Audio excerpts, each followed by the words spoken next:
Quer dizer então que pessoas com ansiedade não podem dar aula? Conte-me mais, Prefeitura de São Paulo. Conte-me mais sobre isso.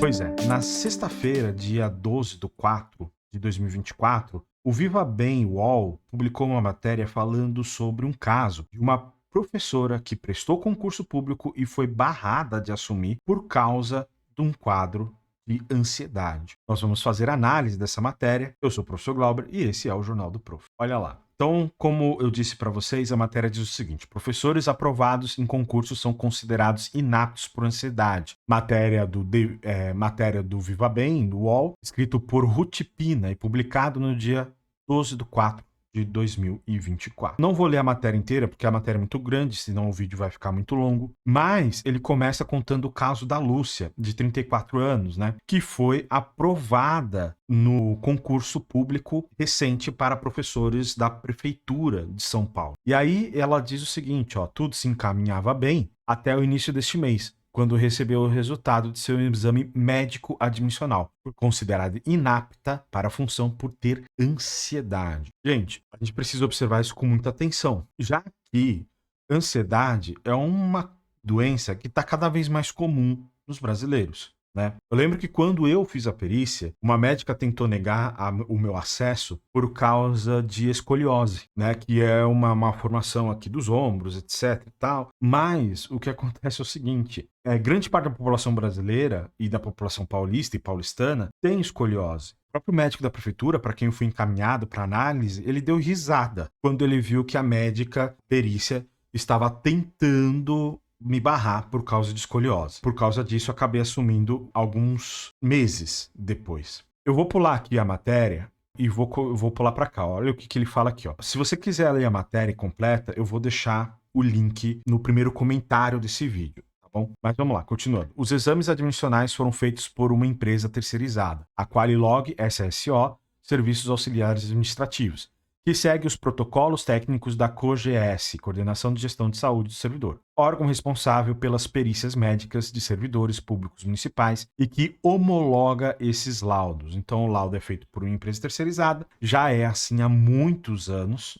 Empresas terceirizadas são responsáveis aí por fazer perícia médica. Eu mesmo já fui vítima disso, onde uma perita pediu para eu levantar no auge de uma crise de labirintite.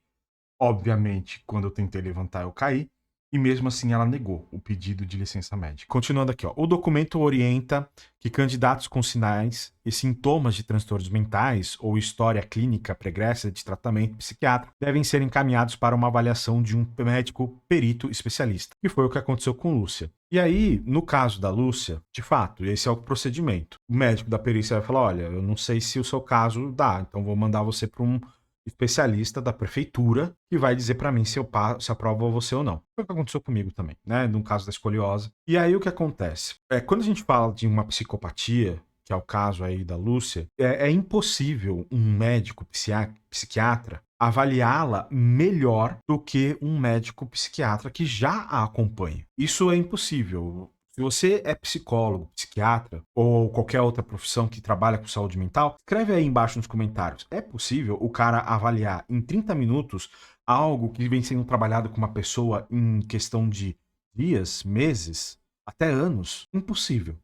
Mas mesmo o médico psiquiatra dessa vítima, que é o caso da Lúcia, né? Dessa vítima, dizendo que ela era apta, ela foi negada, ela foi barrada, mesmo com o psiquiatra dela dando o ok para ela assumir. E aí me leva a pensar, eu estava até discutindo com uma amiga minha esse final de semana, e o meu caso, por exemplo. Para quem não sabe, eu tive uma crise o ano passado, em 2023, de burnout por excesso de trabalho, isso desencadeou em mim ansiedade e depressão. Provavelmente a mesma coisa que a Lúcia passou. Não sei da história pregressa dela, mas eu voltei a lecionar esse ano. E aí? Será que eu não estou mais apto? Porque eu já tive um caso de depressão que já foi tratado, inclusive, né, que eu já recebi alta do médico. Todos os casos de professores que receberam alta do médico vão ser revistos e todos os professores que sofreram com alguma questão de saúde mental vão ser readaptados automaticamente porque não são aptos a trabalhar? Porque se uma pessoa não pode trabalhar porque tem esse quadro pregresso e ela não estava, ela teve seu cargo negado antes, Então, quem já está dentro, que tem esse quadro, não deveria trabalhar também, concorda comigo? Deveria ser readaptado. Isso ia gerar um problemão de falta de professores. Por que um problemão de falta de professores?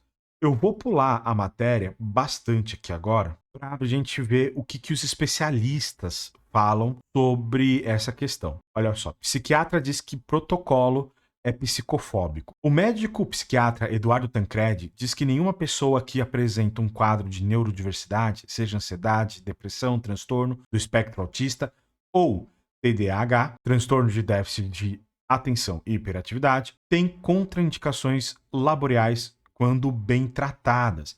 E isso já é um ponto interessante. E falha, talvez, a COGS de SP, né? São Paulo. E a pessoa, ela apresenta um quadro de ansiedade, ela já está em tratamento, né? Na minha humilde opinião, que não é de psiquiatra, ela já sabe o que está acontecendo. Ela já tem uma possibilidade melhor de combater aquilo. Ela já sabe para quem procurar ajuda quando essa coisa começar a apertar de novo. Mas enfim, continuando. Esse processo tem um filtro muito grande que coloca em uma condição preconceituosa quem tem qualquer questão de saúde mental. A maior parte dos transtornos mentais são depressão e ansiedade, condições em que normalmente os riscos envolvidos são maiores para as pessoas que sofrem do que para outras pessoas, diz o médico. Ou seja, o que ele está falando aqui é que quando a pessoa tem depressão e ansiedade, a pessoa ela representa um risco mais para ela mesma do que para outros.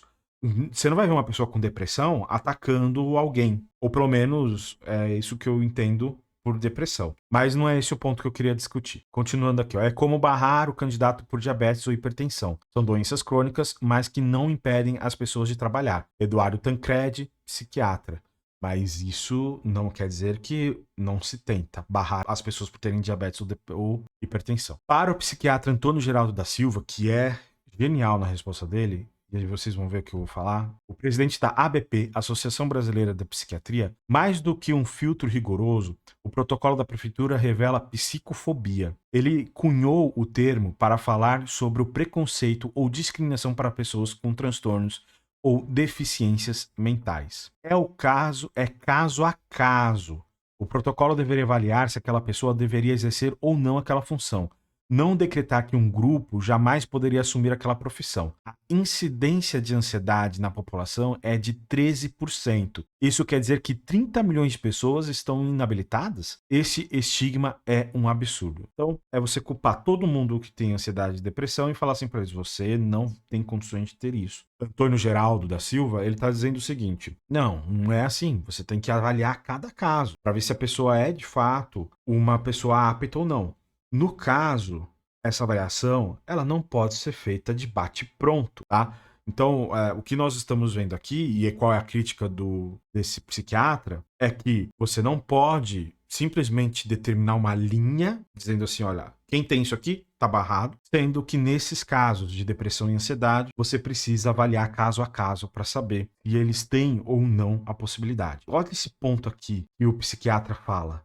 Isso aqui que é o ponto, acho que chave, para entender muita coisa sobre a profissão de professor. O psiquiatra também rejeita o argumento de laudos que prevêem risco de recidiva, acontecer de novo, e lembra que os professores formam uma das categorias que mais sofre burnout. Eu nem vou comentar isso agora, porque ele mesmo fala. Eles podem fazer eles não podem fazer uma previsão de futuro. É impossível prever que alguém que teve um quadro de ansiedade vai ter novamente. Mas o que posso tentar entender é por que o ambiente de trabalho do professor é tão ansiogênico. Então é aquela velha história. Eu combato o sintoma, mas não a causa. Você entende? É quando uma pessoa ela tem uma doença grave e a doença grave dá dor de cabeça para ela. Eu vou encher ela de neosaldina, de dipirona, mas eu não vou combater a doença que causa, tá? Então é basicamente isso que ele tá falando aqui. E aí, olha só como ele termina. Eu até achei genial. Se tantas pessoas estão adoecendo em uma mesma categoria, talvez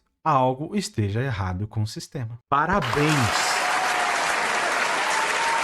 Parabéns, Antônio Geraldo. Você, de fato, chegou no ponto. A culpa não é do professor. A culpa é do sistema. É necessário, só para a gente encerrar, é necessário entender como que essa categoria está sendo cuidada.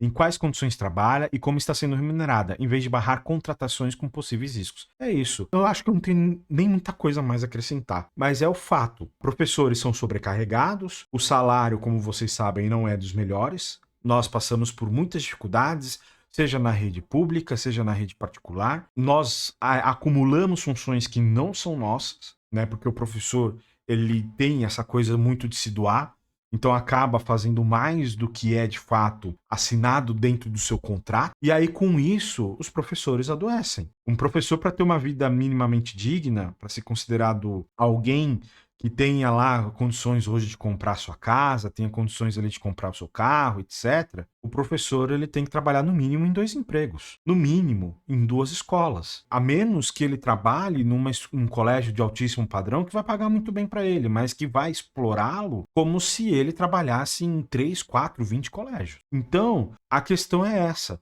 se os professores estão ficando doentes, por que ao invés de barrar as pessoas que estão doentes no processo, não se busca entender por que os professores estão ficando doentes. Não se toma atitudes que vão melhorar as condições de vida e de trabalho dos professores. Por que não fazer isso, Prefeitura de São Paulo? Ao invés de ficar barrando quem já está doente. Você já está prevendo que essa leva de professores que estão chegando vão adoecer. E nós adoecemos não é porque já chegamos doentes na educação. Nós adoecemos dentro da educação. Porque, como eu disse, como o psiquiatra aqui da matéria disse, se tantas pessoas estão adoecendo em uma mesma categoria, talvez algo esteja errado com o sistema. Esse é o ponto principal. Para encerrar a matéria, caso vocês tenham curiosidade, a matéria ela fala sobre qual é o posicionamento do SINPEEM, que é o Sindicato dos Profissionais de Educação da Prefeitura, São Paulo, né, aqui de São Paulo. O SINPEEM dá alguns números, etc, mas no caso da Lúcia em si, o SINPEEM não age. Por que ele não age? Porque a Lúcia não chega a ser uma afiliada, já que ela não entrou, no caso dos professores. Talvez o SINPEEM pudesse tentar analisar uma possibilidade de rever essa situação toda. E só para colocar aqui, né, os nomes foram alterados porque todos os professores entrevistados estão recorrendo à decisão em processo administrativo. Está todo mundo recorrendo para tentar ganhar o acesso. Tá bom? Bom, enfim, essa matéria, como eu disse para vocês, eu vou colocar no primeiro comentário. Quem tiver interesse em ler a matéria inteira, tá lá. Antes de você ir embora, não se esquece de se inscrever no canal, de deixar seu comentário sobre a situação. Busquem sempre assistir os vídeos até o final para dar aquela força para mim. Bom, grande abraço a todos, eu sou o professor Glauber e esse foi o Jornal do Prof de hoje.